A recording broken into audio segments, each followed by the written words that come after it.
നിങ്ങളും ഞാൻ ഈ പറയുന്ന വാർത്ത കേട്ട് കാണും. അതായത് കേരളത്തിലെ സീനിയർ ആയിട്ടുള്ള കോൺഗ്രസിൻ്റെ നേതാക്കളും കേരള കോൺഗ്രസിൻ്റെ ഒരു MLA, അതായത് മിനി താലിബാൻ എന്ന് ഞാൻ പറയുന്ന, അല്ലെങ്കിൽ ഇവിടെ ആൾക്കാർ പറയുന്ന പൂഞ്ഞാർ, ഈരാറ്റുപേട്ട, അവിടുത്തെ MLA ആയ സെബാസ്റ്റ്യൻ കുളത്തിങ്കൽ, പിന്നീട് കോൺഗ്രസിൻ്റെ പല സീനിയർ നേതാക്കളും, Congress UDF convener MM Hasan, VS Sivakumar, മറ്റ് സീനിയർ നേതാക്കൾ SDPI നടത്തിയ ഇഫ്താർ പാർട്ടിയിൽ പങ്കെടുത്ത് അവരുടെ നിലപാട് അറിയിച്ചു എന്ന് പറയുമ്പോൾ കൃത്യമായിട്ട് ഞാനങ്ങ് പറയാം. എനിക്കിൻ്റെ അത് മറച്ചു വെക്കാൻ ഒളിച്ചു വെക്കാനൊന്നുമില്ല. കൃത്യമായ നിലപാട് അറിയിച്ചു. അവർ SDPIയുടെ കൂടാണ്. SDPI ആരാണ്? അതായത് ഹമാസിന്റെ കേരള യൂണിറ്റ്, ഇന്ത്യൻ യൂണിറ്റാണ് SDPI. കൃത്യം വളരെ ക്ലാരിറ്റിയോടുകൂടി പറയുകയാണ്, ഹമാസിന്റെ ഇന്ത്യയിലെയും കേരളത്തിൻ്റെയും യൂണിറ്റാണ് SDPI, PFI. അവരുടെ ഇഫ്താർ പാർട്ടിയിൽ പങ്കെടുത്തിട്ട് ഐക്യദാർഢ്യം പ്രകടിപ്പിച്ചു, അവിടെ പ്രസംഗിച്ചു. അപ്പം നിങ്ങളൊക്കെ ഉദ്ദേശിക്കുമായിരിക്കും ഞാൻ ഈ പറയുന്ന വലിയ മറ്റൊരു ഡെഫിനിഷനിലോട്ടാണ് പറയുന്നത്. അത് ക്രിസ്റ്റൽ ക്ലിയർ ആണ് ഈ സംഭവം. എന്താണ് ഇപ്പം മറ്റുള്ള ഇഫ്താർ പാർട്ടിയിൽ പങ്കെടുത്താൽ ഒരു പ്രശ്നവുമില്ല. എന്താണ് SDPIയുടെ പ്രത്യേകത? എന്താണ് PFIയുടെ പ്രത്യേകത? അതായത് ഗവൺമെന്റ് ഓഫ് ഇന്ത്യയുടെ കോടതികൾ കൊടുത്ത ഡോക്യുമെന്റ്സ്, അതിനകത്ത് കൃത്യമായിട്ട് പറയുന്നുണ്ട് SDPI ആരാണ്. അവര് സുപ്രീം കോടതിയിൽ പോയി വരെ ചലഞ്ച് ചെയ്തു, പല ഇന്ത്യൻ കോടതികളിൽ ചലഞ്ച് ചെയ്തു. അവിടെയൊക്കെ കൃത്യമായിട്ട് അവരുടെ കേസുകൾ തള്ളിപ്പോയി. അവര് ഇന്ത്യ വിരുദ്ധരാണ്, ലോകത്തിന്റെ സമാധാനം കെടുത്തുന്നവരാണ്, ലോകത്തിൽ ഭീകര അന്തരീക്ഷം സൃഷ്ടിക്കുന്നവരാണ്, ഇന്ത്യയെ നശിപ്പിക്കുന്നവരാണ്, ഇസ്ലാമിക ടെററിസ്റ്റുകളാണ്. ഞാൻ പറയുന്നില്ല, ഔദ്യോഗികമായിട്ട് ഒഫീഷ്യലായിട്ട് ഗവൺമെന്റ് ഓഫ് ഇന്ത്യയുടെ ഡോക്യുമെന്റ്. അതിനെ ഇവർ ചലഞ്ച് ചെയ്തു, പല രീതിയിൽ പറയാൻ ശ്രമിച്ചു. കോൺഗ്രസ് പോലും SDPIയുടെ PFIയുടെ ഒന്ന് ബാനിനെ പറ്റി ഒരു അക്ഷരം വേണ്ടിയിട്ടില്ല. അവിടെ ഒരു കനൽ തരി എന്ന് പറയുന്ന ആരിഫ്, ആലപ്പുഴ മുൻ MP മാത്രമേ പറഞ്ഞിട്ടുള്ളൂ. അപ്പൊ എന്തുകൊണ്ടാണ് ഈ കോൺഗ്രസ് നേതാക്കൾ പങ്കെടുക്കാൻ പോയത്? അതായത് കോൺഗ്രസിനകത്തും ഇവരുമായിട്ടുള്ള അന്തർധാര വളരെ കൃത്യമാണ്. അത് മനസ്സിലാക്കുക നിങ്ങൾ. കേരളത്തിലുള്ള വോട്ടേഴ്സ്, പ്രത്യേകിച്ച് ക്രിസ്ത്യൻ ഹിന്ദു വോട്ടേഴ്സ്, കോൺഗ്രസിന് വോട്ട് ചെയ്യുന്നവരാണല്ലോ. അതായത് അടുത്ത പ്രാവശ്യം നിങ്ങൾ കോൺഗ്രസിനെ അധികാരത്തിൽ കയറ്റണമെന്നും പറഞ്ഞ് ആത്മാർത്ഥമായിട്ട് ഇങ്ങനെ VD സതീശന്, രമേശ് ചെന്നിത്തലയും സുധാകരനും കോൺഗ്രസ് നേതാക്കൾ പറയുന്നു, നിങ്ങൾ അവരുടെ കൂട്ടത്തിൽ കിടന്ന് ബഹളമുണ്ടാക്കുന്നു. നിങ്ങളും കൂടെ അറിയുക, നിങ്ങളുടെ നേതാക്കളാണ് പോയിരിക്കുന്നത് കേരളത്തിന്റെ ഹമാസിന്റെ ഇഫ്താർ വിരുന്നിൽ പങ്കെടുക്കാൻ. ഞാനീ പറയുന്നതെല്ലാം ഓരോന്നും ഓരോ സന്ദർഭത്തിൽ തുറന്നു വരിക, ഇത് തുറന്നു വരികയാണ്. ഇവരുടെ ബന്ധം എത്രയാണ്? ഇഫ്താർ വിരുന്നിൽ പോകാം, എത്രയോ ആൾക്കാർ നടത്തുന്നു. പക്ഷേ ഇവരവിടെ നിർബന്ധിച്ച് SDPI അവിടെ കൊണ്ടുവന്നിട്ട് ഈ നേതാക്കളെ പ്രതിഷ്ഠിച്ചതിൻ്റെ വീഡിയോ എടുത്ത് പബ്ലിക് പ്ലാറ്റ്ഫോമിൽ ഇടുമ്പോഴെന്താണ് നിങ്ങൾ എന്ത് മെസ്സേജാണ് ഇവർ കൊടുക്കുന്നത്? അതായത് കേരളത്തിലെ പബ്ലിക്കിനോട് പറയുകയാണ്, കേരളത്തിലെ UDFും കോൺഗ്രസ് പാർട്ടിയും ഞങ്ങളുടെ കൂടെയാണ്, ഞങ്ങൾ തീരുമാനിക്കും അവരെന്ത് ചെയ്യും, അവരുടെ ആര് എവിടെ ജയിക്കണമെന്ന് SDPI തീരുമാനിക്കും. പാലക്കാട് ഇലക്ഷനിൽ കണ്ടതാണ്. ഞാനിത് പറയുമ്പോൾ ഇതിൻ്റെ അനലൈസ് ചെയ്ത് നിങ്ങൾ നോക്ക്. കാരണം മലയാളിയാണ്, കോമൺ സെൻസ് ഉണ്ട്.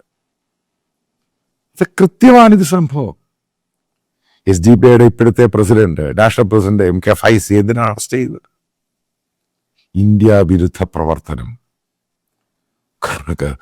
ഹവാല പണം കൊണ്ടുവരുന്നു. അതിനിവിടെ പല നേതാക്കളെ ഉപയോഗിച്ചുകൊണ്ട്, പല ബിസിനസ് ഹൗസിനെ ഉപയോഗിച്ചുകൊണ്ട്, പലരെ ഉപയോഗിച്ച് പണം കളക്ട് ചെയ്യാൻ ശ്രമിച്ചു.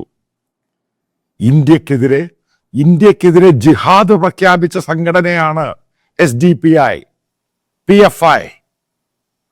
അവരുടെ കൂട്ടത്തിൽ പോയി ഈ പറയുന്ന കോൺഗ്രസിന്റെ നേതാക്കള് അവരുടെ സൽക്കാരം ഏറ്റുവാങ്ങി അവർക്ക് പിന്തുണ കൊടുക്കുമ്പോൾ നിങ്ങൾ ആലോചിക്കുക, വോട്ട് ചെയ്യുന്നത് നിങ്ങൾ ഓരോരുത്തരും ആലോചിക്കുക. കേരളത്തിലെ ക്രൈസ്തവർ ആലോചിക്കുക, കേരളത്തിലെ ഹിന്ദുക്കൾ ആലോചിക്കുക. എങ്ങോട്ടാണ് ഈ കോൺഗ്രസ് പാർട്ടി പോകുന്നത്? എന്തിന്റെ സൂചനയാണ് തരുന്നത്? ഇപ്പം ചില വാർത്തകളിലൊക്കെ വരുന്ന SDP പല നേതാക്കളും പറയുന്നു, KC വേണുഗോപാൽ ആലപ്പുഴയിൽ പിന്തുണ കൊടുക്കുവാണെങ്കിൽ വിജയിച്ചു കഴിഞ്ഞാൽ അവരുടെ കോൺഗ്രസ് അധികാരത്തിൽ വരുന്നാൽ അവരുടെ ബാൻ എടുത്ത് മാറ്റും. പ്രിയപ്പെട്ട മലയാളികളെ, നിങ്ങൾ മനസ്സിലാക്കേണ്ട ഒരു പോയിന്റ് ഉണ്ട്. നമ്മുടെ സമാധാന അന്തരീക്ഷം തകർത്തത് കേരളത്തിലെ മതതീവ്രവാദികളാണ്. അതിനെ കേരളത്തിലെ CPM-ഉം ഇടതുപക്ഷവും കേരളത്തിലെ കോൺഗ്രസ് സപ്പോർട്ട് ചെയ്തു. അത് കണ്ടിന്യൂ ആയിട്ട് ആ സപ്പോർട്ട് പോവുകയാണ്. മഹാരാജാസ് കോളേജിൽ അഭിമന്യുവിനെ കൊന്നവരെ പോലും CPM-ന്റെ പാർട്ടിക്കാർ സംരക്ഷിച്ചു. എനിക്കതുമായിട്ട് ബന്ധമുള്ള എനിക്ക് വളരെ അടുപ്പമുള്ള ഒരു പോലീസ് ഓഫീസറിനെ പറ്റി അന്വേഷിച്ചയാൾ എന്നോട് നേരിട്ട് പറഞ്ഞത്. കാരണം പലയിടത്തും SDP-ക്കാർ സപ്പോർട്ട് ചെയ്യാമെന്ന് പറഞ്ഞു. അതിൻ്റെ പേരിൽ ഫർദറായിട്ട് ഈ കേസ് പോയില്ല. ഇതൊക്കെ ഞാനിത് പറയുന്നത് വെറുതെ പറയുന്നതല്ല. കേരളം ഭരിക്കുന്ന CPM-ആണ്. അവരുടെ ഒരു സഖാവിനെ, ആ സഖാവിനെ കൊന്നിട്ട്, ആ ചെറുപ്പക്കാരനെ കൊന്നിട്ട്, SDP-ക്കാർ പട്ടാപ്പകല് കൊന്നിട്ട് അതിൻ്റെ കോൺസ്പിറസി നടത്തിയവന്മാരിവിടെ പോയി. ഇപ്പുറത്ത് നോക്ക കോൺഗ്രസിന്റെ നേതാക്കള്. ഇപ്പൊ ഇത്രയും സംഭവം ഉണ്ടായി. ആലോചിക്കുക. ഇവിടുത്തെ ക്രൈസ്തവർ ആലോചിക്കണം. വളരെ സീരിയസ് ആയിട്ട് നിങ്ങൾ ഓരോരുത്തരും ഫാമിലിയിലും പള്ളിയിലും നിങ്ങളുടെ കൂട്ടത്തിലുള്ള ബന്ധുക്കളും ആലോചിക്കണം. നിങ്ങൾ ആർക്കാണ് വോട്ട് ചെയ്യുന്നത്? നാളെ ഇവിടെ ജീവിക്കാൻ പറ്റൂ? ഈ പറയുന്ന നെറ്റ്വർക്ക് പോലെ കയറി, അതായത് മതഭീകരതയുടെ ഏറ്റവും വലിയ, ഇന്ത്യയിലെ ഏറ്റവും വലിയ സ്റ്റേറ്റ് ആയിട്ട് കേരളം മാറ്റിയതിന്റെ ഉത്തരവാദിത്വം ഈ കോൺഗ്രസിനും ലീഗിനും ഇല്ലേ? ലീഗ് അവരുടെ അംബർല ഓർഗനൈസേഷനാണ്. എങ്ങോട്ടാ പോകുന്നത്? ഞാൻ പറഞ്ഞു, മിനി താലിബാൻ ഈരാറ്റുപേട്ട, അവിടുത്തെ ശ്രേഷ്ഠനായ മഹാനായ MLA പങ്കെടുക്കുന്നുണ്ട്. അയാൾ എനിക്കെതിരെ നിയമ നടപടിയായിട്ട് മുന്നോട്ട് പോകാം. Let it go. അത് കോർട്ടിലാണ് നേരിടുന്നത്.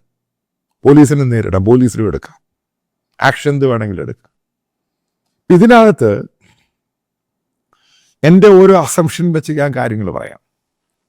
ഈ പറയുന്ന MM ഹസൻ പക്ക കറ തീർന്ന സുഡാപ്പിയാണ്. അവൻ തന്നെ പറയുന്നത്. അയാൾ എവിടെ നിന്ന ഇലക്ഷൻ നിന്നാലും ജയിക്കത്തില്ല. അപ്പൊ ഇങ്ങനെ ഒരു അപ്പർ ഹാൻഡിൽ വന്നിട്ട് ഈ പറയുന്ന ജമാഅത്ത്, SDP ഇവരുമായിട്ട് സഖ്യത്തിൽ അയാൾക്ക് എന്തെങ്കിലും ഒരു പൊസിഷനും പരിപാടികളും ഒക്കെ വേണം.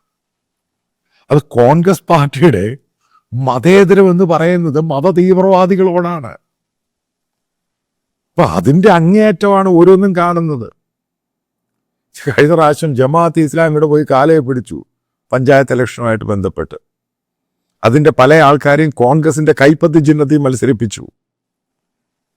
അടുത്ത പ്രാവശ്യം ഉണ്ടാകാൻ പോകുന്നേ SDP ആയിട്ട് UDF അലയൻസ് പാർട്ട്നേഴ്സ് ആവും, അല്ലെങ്കിൽ തന്ത്രപരമായ നീക്കം നടത്താൻ പോവുകയാണ്.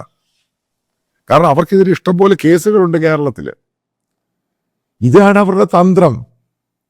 ഇതിന് കേരളത്തിലെ ക്രൈസ്തവരും ഹിന്ദുക്കളും ഇവിടെ നിങ്ങൾ വോട്ട് ചെയ്ത് കൊടുക്കുവാണ് ഇവരെ. നിങ്ങൾ പഠിക്കും ഇത്. കേരളം മറ്റൊരു ലെബനനോ ഗാസയാകാൻ വലിയ ദൂരമൊന്നുമില്ല. നിങ്ങൾ ചിന്തിക്കുക, ശക്തമായ രീതിയിൽ ചിന്തിക്കുക. നമ്മുടെ സഭയിലെ ക്രൈസ്തവ മതമേലധ്യക്ഷന്മാർ പക്ക ഫ്രോഡുകളും കള്ളന്മാരുമാണ്. ഇതിനകത്തൊക്കെ ചില അച്ഛന്മാർ വന്ന് ഇഫ്താർ SDP-യുടെ ഒക്കെ ഇരിക്കുന്ന ഞാൻ കണ്ടു ആ വീഡിയോക്കകത്ത്. മനസ്സിലാക്കുക, ഈ സമയം കിട്ടുമ്പോൾ നിങ്ങൾ ചിന്തിക്കുക. ഈ പങ്കെടുത്ത കോൺഗ്രസ് നേതാക്കളെയും കോൺഗ്രസിനെ നിങ്ങൾ തള്ളിപ്പറഞ്ഞില്ല എങ്കിൽ അനുഭവിക്കാൻ പോകുന്ന നിങ്ങളും വരാനുള്ള തലമുറയുമായിരിക്കും. കേരളം എന്ന് പറയുന്നത് ഏകദേശം മത ഭീകരവാദികളുടെ കയ്യിൽ കിടക്കുകയാണ്. എത്രയോ സീനിയർ പോലീസ് ഓഫീഷ്യൽസ് എന്നോട് പറഞ്ഞിട്ടുണ്ട്. ഇത് തീരുമാനമെടുക്കേണ്ട സമയമാണ്. ഓരോ മലയാളി, ഇൻഡിപെൻഡൻ്റ് ആയിട്ട് തിങ്ക് ചെയ്യുന്ന മലയാളികൾ, അതായത് മുസ്ലിം സഹോദരന്മാർ ഈ തീവ്രവാദികളെ മാറ്റി നിർത്തുന്നു എന്ന് പറയുന്ന അവരെ സപ്പോർട്ട് ചെയ്യേണ്ട സമയമാണ്. ഓരോരുത്തരും ചിന്തിക്കുക, നമ്മൾ എങ്ങോട്ടാണ് പോകുന്നത്, ഈ കോൺഗ്രസ് പാർട്ടിയുടെ ലൈൻ എങ്ങോട്ടാണ്, അവരുടെ തോട്ട്സ് എങ്ങോട്ടാണ് നിങ്ങൾ ചിന്തിക്കുക. കാരണം ജനാധിപത്യമാണ്. ഇവന്മാരെ മൂലക്കിരുത്തണോ അതോ ഇവന്മാരെ നശിപ്പിച്ച് കളയണോ? കേരളത്തിലെ ക്രൈസ്തവർ ഹിന്ദുക്കളും ഇരുന്ന് ചിന്തിക്കുക. അതിൻ്റെ സമയമായിട്ടുണ്ട്. നിങ്ങൾക്കറിയാം, കഴിഞ്ഞ 2 ആഴ്ച കൊണ്ട് ഞാൻ നിങ്ങളോടൊരു കോൺട്രിബ്യൂഷൻ വേണമെന്ന് അഭ്യർത്ഥിക്കുകയാണ്. എൻ്റെ വീഡിയോ റൺ ചെയ്തു ഈ വീഡിയോയുടെ അവസാനം. അപ്പം അതിനകത്ത് ചില പ്രശ്നങ്ങളുണ്ടായി. കാരണം ബാങ്കുകളുടെ ചില ലിമിറ്റ്, അതേപോലെ GPay, ഗൂഗിൾ പേ, UPIയുടെ ചില ലിമിറ്റ്. അപ്പം അതൊക്കെ റെക്ടിഫൈ ചെയ്തിട്ട് പുതിയ അക്കൗണ്ടും ഡീറ്റെയിൽസും അതേപോലുള്ള റെസ്ട്രിക്ഷൻസും ഉണ്ടാവുകയില്ല. വിദേശത്തുള്ളവർക്ക് കറണ്ട് അക്കൗണ്ടിൽ അയക്കാനുള്ള ബുദ്ധിമുട്ട് അത് മാറ്റിയിട്ട് പേഴ്സണൽ അക്കൗണ്ട് വേണ്ടി തരുന്നുണ്ട്. കൃത്യമായിട്ടൊരു കാര്യം പറയാം, ഓരോ രൂപയ്ക്കും അക്കൗണ്ടബിളാണ് ഞാൻ ജനങ്ങളുടെ കയ്യിൽ നിന്നാണ് ഈ പണം സ്വരൂപിക്കുന്നത്. അജണ്ട ഒറ്റ സംഭവമേ ഉള്ളൂ. കേരളത്തിൽ ഇന്ന് നടന്നുകൊണ്ടിരിക്കുന്ന മീഡിയ സംസ്കാരം, അതായത് ഒരു പ്രത്യേക വിഭാഗത്തിന് വേണ്ടി മതതീവ്രവാദ വിഭാഗക്കാർക്ക് വേണ്ടി ഇവിടുത്തെ ചാനലുകളും മീഡിയയും അവർ ഗെയിം കളിക്കുകയാണ്. നമ്മൾ മനോരമയുടെ കേസെടുത്ത് നോക്കുക, എന്താണ് ഇത് സംഭവിച്ചത്? മനോരമയിൽ നിന്നും ഒരിക്കലും എക്സ്പെക്ട് ചെയ്യാത്ത രീതിയിലാണ് സംഭവം ഉണ്ടായത്. അപ്പം നമുക്കിത് പൊളിച്ചേ മതിയാവത്തുള്ളൂ. ഇപ്പോൾ എൻ്റെ കൂടെ സഹകരിക്കുക എന്നുള്ളത് മാൻഡേറ്ററി അല്ല. നിങ്ങൾക്ക് ഇഷ്ടമുള്ള രീതിയിൽ സഹായം 1 രൂപയാണെങ്കിലും അത് ബോണ്ടേജ് ആയിരിക്കും. ഇതുമായിട്ട് ബന്ധപ്പെട്ട് ഞാൻ വരാൻ പോകുന്ന സമയത്ത് ഇതൊരു 24 hours ന്യൂസ് ചാനലായിരിക്കും. നാഷണൽ പൊളിറ്റിക്സ്, നാഷണൽ ഇഷ്യൂസ്, അതേപോലെ തന്നെ കേരളത്തിൻ്റെ റീജിയണൽ കാര്യങ്ങൾ, ഇന്ത്യയുടെ ഓരോ ഭാഗത്തെയും കാര്യങ്ങൾ, ഇന്റർനാഷണൽ ജിയോ പൊളിറ്റിക്സ്. ഇപ്പം നല്ല കുറച്ച് ആൾക്കാരെ ഞാൻ സെലക്ട് ചെയ്തിട്ടുണ്ട്. അവരൊക്കെ എൻ്റെ കൂടെ ജോയിൻ ചെയ്യാൻ തയ്യാറാണ്. അപ്പോൾ അതുമായിട്ട് ബന്ധപ്പെട്ടാണ് എനിക്കിങ്ങനെ ഒരു ഫിനാൻഷ്യൽ സപ്പോർട്ട്, ക്രൗഡ് ഫണ്ടിങ്. ഒരു സ്പോൺസറും ഇല്ല, ഒരു അഡ്വർടൈസേഴ്സും ഇല്ല, ജനങ്ങളാണ് ഫണ്ട് ചെയ്യുന്നത്. ഉറപ്പായിട്ടും ഇത് കുറച്ച് കഴിയുമ്പോൾ ഇത് വലിയൊരു സംഭവം ഇന്ത്യയിലായിട്ട് മാറും. നിങ്ങൾക്ക് എൻ്റെ എക്സ്പീരിയൻസ് അറിയാം, 10-30 വർഷം ഈ ഫീൽഡിലുള്ള എക്സ്പീരിയൻസ് ആണ്. അപ്പം നല്ല ആൾക്കാർ, നല്ല ടാലൻറ്റഡ് ആയിട്ടുള്ള ആൾക്കാർ, ദേശീയതയുള്ള ആൾക്കാർ ജോയിൻ ചെയ്യാൻ തയ്യാറാണ്. മൾട്ടിപ്പിൾ ലാംഗ്വേജിൽ. അതായത് നമ്മൾ മനസ്സിലാക്കുക, വരാൻ പോകുന്ന ദിവസങ്ങളിൽ കേരളത്തിൽ ഈ കാണിക്കുന്ന മീഡിയ സംസ്കാരത്തെ നമ്മൾ പൊളിച്ചടുക്കും ഇതിനെ തോലച്ചയാളായി. അപ്പം നിങ്ങൾ സഹകരിക്കുക. നല്ല ആൾക്കാരുണ്ടെങ്കിൽ തന്നെ, അതായത് ഡെഡിക്കേറ്റഡ് ആയിട്ടുള്ള ആൾക്കാർ എൻ്റെ കൂടെ സർവീസ് ചെയ്യാൻ താല്പര്യമുള്ളവർക്ക്, ജോലി ചെയ്യാൻ താല്പര്യമുള്ളവർക്കും എന്നെ വിവരം അറിയിച്ചാൽ ഞാൻ നിങ്ങളെ ട്രെയിൻ ചെയ്തെടുക്കുന്നതായിരിക്കും. അതായത് ഡെഡിക്കേറ്റഡ് ആയിരിക്കണം, ഇത് പഠിക്കണം, മനസ്സിലാക്കണം, എങ്ങനെ ചെയ്യണം. അതായത് ബന്ധപ്പെട്ട ചില കാര്യങ്ങൾ പറയാം, 1-2 കാര്യങ്ങൾ പറയാം. ഇപ്പം നല്ലൊരു റിപ്പോർട്ടിംഗ് ഉണ്ടായി, ഒരു സംഭവത്ത് പോയി റിപ്പോർട്ട് ചെയ്യണം. അതിനുവേണ്ടി ഒരാളെ പറഞ്ഞു വിടുക, ഗ്രൗണ്ടിൽ റിപ്പോർട്ട് ചെയ്യുക, ഇതിനൊക്കെ എക്സ്പെൻസ് ഉണ്ട്. നല്ല റിസർച്ച് ടീം ഉണ്ടാകണം. അപ്പം ഇതിന് പറ്റിയ പഴയ പോലെ ചാനൽ ഇൻഫ്രാസ്ട്രക്ചറിൻ്റെ ആവശ്യമൊന്നുമില്ല. ഇതെങ്ങനെയാണ് എക്സിക്യൂട്ട് ചെയ്തതിന് നല്ല ആൾക്കാരെ എടുക്കണം, നല്ല ടാലൻസിന് പണം കൊടുക്കണം. അതൊരിക്കലും ഫ്രീ ആയിരിക്കത്തില്ല. മോശമായ ടാലൻസിന് അത്രയും പണം കൊടുത്താൽ മതി.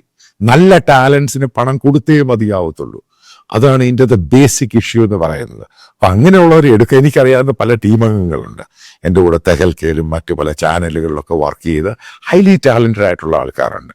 അപ്പം അവരെയൊക്കെ ഒത്തൊരുമിപ്പിച്ച് ഇതിന് പല മൾട്ടിപ്പിൾ ലാംഗ്വേജിൽ കൂടെ ഇത് പോകുമ്പോൾ മാത്രമേ ഇതിൻ്റെ ഒബ്ജക്റ്റീവ് എന്തുവാന്ന് നമുക്ക് മനസ്സിലാവത്തുള്ളൂ. അപ്പോൾ സഹകരിക്കുന്നതിന് വളരെ നന്ദി.